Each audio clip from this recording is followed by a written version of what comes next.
K-pop Demon Hunters Part 2 is already in production, and if you're curious about what comes next, you don't have to wait anymore. In this video you will discover everything we know about the future of Demon Hunters and why their story is only getting started. So let's dive into the hidden clues and secret hints that were left behind, because there is a lot to uncover, and you will be surprised at how easily you could have missed it all. At the end of Part 1 we see that the girls defeat the Saja boys and the rest of the demons, locking them in the underground world. But this was never the end of the war, because demons are still alive and waiting for a new chance to come back into the human world. The barrier only pushed them away for now, and cracks will form again. But even though it seemed all demons were sealed away, one actually stayed free. This one is Jinu, and unlike the others, he was not sent to the demon world. Instead, his soul entered the sword that Rumi now uses to fight, which means every time she raises her blade he is still present in some form. This fact alone creates many paths for Part 2, because Jinu's spirit is not gone, and his bond with Rumi will become even stronger in the future. But here comes an even more shocking reveal.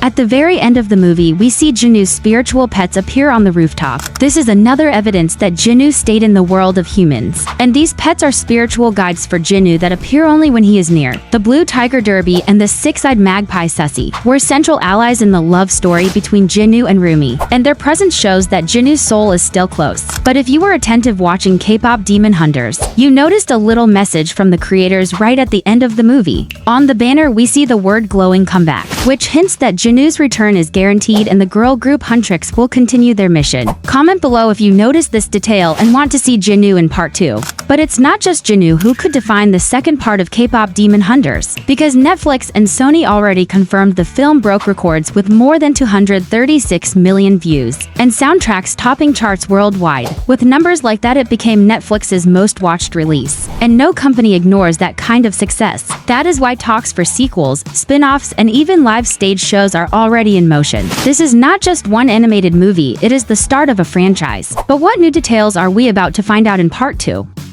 Director of the movie Maggie Kang has explained that the first part left out many planned details because of time, especially backstories for Mira and Zoe. These are two characters fans loved, but they had less focus compared to Rumi. The second part will give the space to show their past lives, their struggles, and why they became idols and hunters. Think about it, Mira was always the rebellious one. That kind of character hides many fears under her tough side, so looking at her past could show why she fights with so much anger. Zoe, on the other hand, is Korean but grew up in the United States, and she felt like she did not fully belong to either country. Her lyrics often came from this loneliness, so a deeper dive into her past could reveal how she found her voice, and why Huntrix became her home. Rumi's own backstory has mysteries left. We know her mother was a demon hunter and passed when she was young, so her Aunt Celine stepped in to raise her, but the story of Rumi's father is still not clear. The fact that he was a demon explains her markings, but how did her parents meet? And why did they stay together when they were enemies by nature? But if you think you need to wait for Part 2 to find out about this, you will be shocked by the next detail.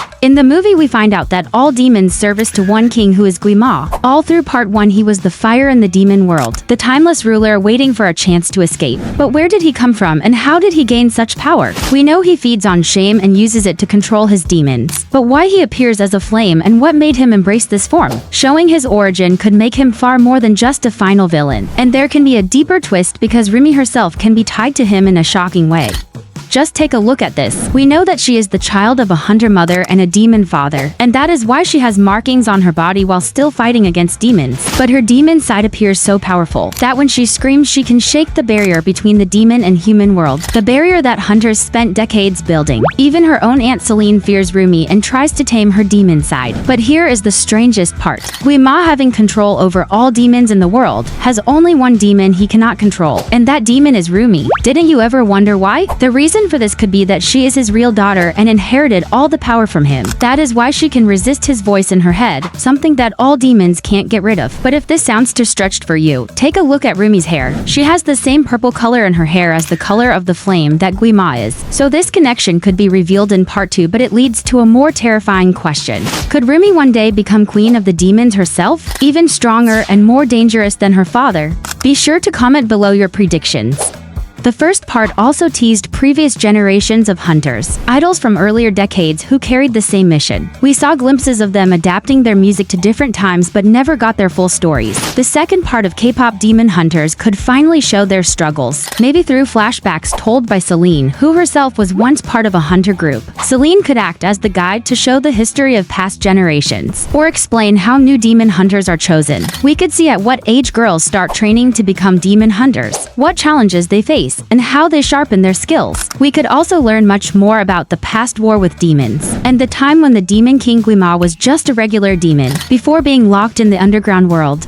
In part 2 we may also learn more about two unique characters, Derpy the tiger and Sussie the magpie. In Korean folk art, animals like these symbolize protection and guidance, and in the movie they had powers far beyond ordinary beings. Yet we never learned where they came from or why they followed Jinu and Rumi. Their mystery is wide open, and part 2 could finally explore their true nature. Perhaps they are born from music itself, appearing when harmony is strong. Or maybe they are guardians tied to the Hunmoon barrier, keeping watch until balance breaks. Either way, their presence adds magic and heart to the story, and watching their new funny moments in part 2 will be priceless. But of course the story can't continue without a romantic line.